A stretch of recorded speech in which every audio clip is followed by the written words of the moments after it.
Au revoir. Il le regarda. Il forçait plus encore dans son cœur la douleur de n'être entendu de lui.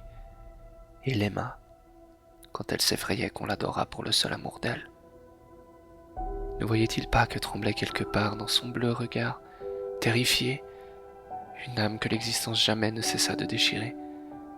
Je sais, à n'en plus douter maintenant, que ce dut être cette beauté-là qu'il se résolut à n'abandonner jamais, et qu'il n'eût laissé mourir pour rien, étouffé par les choses imbéciles d'un quotidien insensé, lové autour d'elle.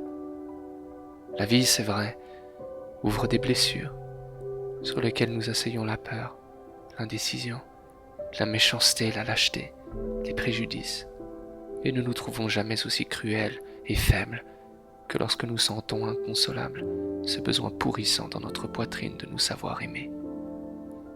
Et nous appelons l'amour, comme Dieu peut-être, d'un cœur pauvre et esseulé, que nous pleurons de n'entendre plus.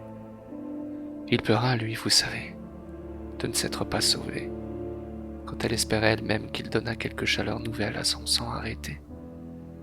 La vie, c'est vrai, débilite les cœurs que l'inanité atrophie, et quand nous adorons le jour, nous craignons qu'il ne se ferme sur la nuit, qui toujours délivre la noire viduité dans nos poitrines oppressées par le silence.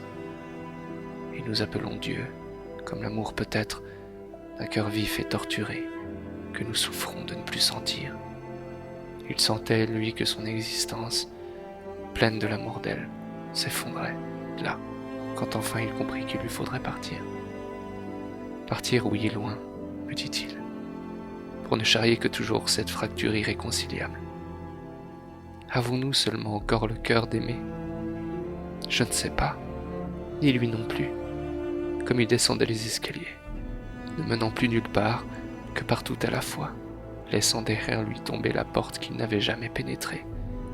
La vie, c'est vrai, conduit les hommes nus, des somnambules poursuivis de leur ombre, à mi-chemin de la station de l'insomnie, entre rêve et réalité, parcouru d'un frisson universel dans l'universel abandon.